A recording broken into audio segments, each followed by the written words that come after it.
Sen benim ömrüme bahar getirdin. Seni qəmdə sevdim, qəhərdə sevdim.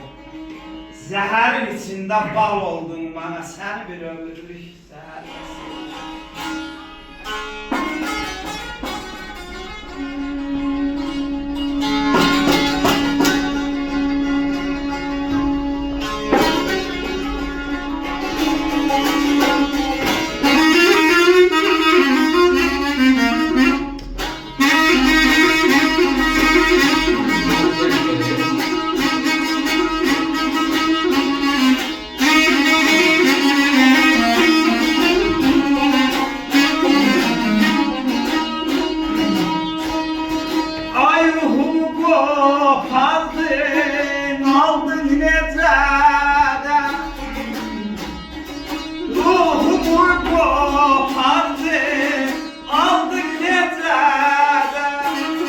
Koydum hayalımı sizin küçede, sizin küçede, sizin küçede, sizin küçede.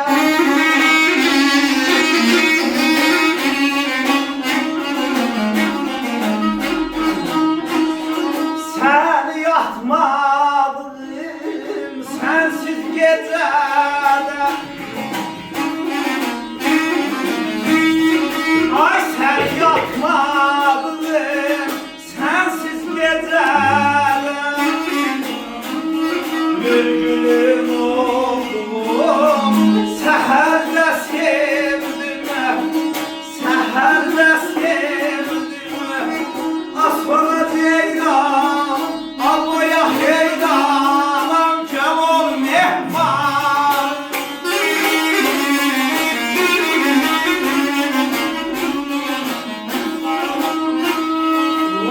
Kopardın aldın necədə, koydum hayalımı sizin küçədə. Səni yatmadığım sensiz gecədə, mürgül oldum səhərdə sevdim.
Bana bak ki kalbinden yer verdin bana.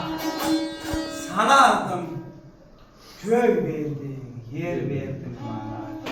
Sen de şehrin tek nur verdin bana. Sen o sevdiğim şehirde sevdin. Eşk olsun Vali Koca. Sağ ol. Sağ ol.